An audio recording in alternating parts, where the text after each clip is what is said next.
High, তো সকাল সকাল বেরিয়ে পড়েছি বাড়ির উদ্দেশ্যে। কাল থেকে আবার আমাদের নিজস্ব কাজে ফিরতে হবে। ওরও ডিউটি আছে, আমারও ডিউটি আছে, আমাকে তো আবার মুর্শিদাবাদ যেতে হবে। তো এই যে সকাল সকাল বেরিয়ে পড়ছি। আমরা বাসেই যাচ্ছি, কারণ ট্রেন পাওয়া খুব মুশকিল, ডিরেক্ট বাঁকুড়া পর্যন্ত ট্রেন নেই।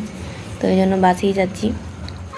বাসে ট্রাভেল করাটা খুব প্রবলেম হয়, কিন্তু কিছু করার নেই, ট্রেন ছিল না, ওই জন্য আমরা হচ্ছে যে বাসে যেতে বাধ্য হচ্ছি। বাড়ি আমরা পৌঁছেছি দুপুরের দিকে। সো এখন হচ্ছে গিফট দেওয়ার পালা। এই যে মিনু, আমার বাপি, মানে আমার নিজের বাপি আর ওর বাপি, দুজনকে হচ্ছে যে গিফট দিচ্ছে।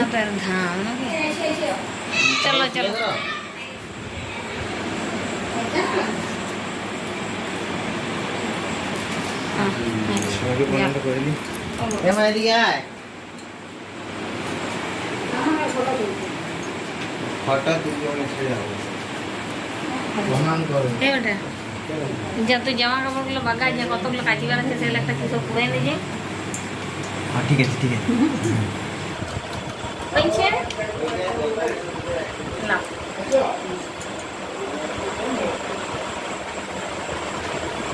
পছন্দ হয়েছে?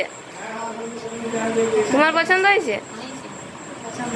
তোমাদের পছন্দ হয়েছে গিফটগুলো? আমার তো খুব ভালো লাগছে। বসে এখানে তুমি বসে এখানে বসুন, মানে কি করতে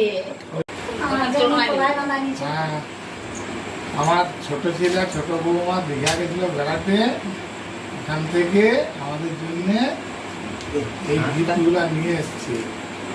ওর মামনির জন্য শাঁখা বাঁধা, মানে পোলাও বাঁধা, তারপরে আমার জন্য একটা শাঁখের গিফট, আমার বৌমার বাবার জন্য নিয়ে এসছে জগন্নাথ, ওর মায়ের জন্য নিয়ে এসছে শাঁখা বাঁধা, মানে পলার শাঁখা।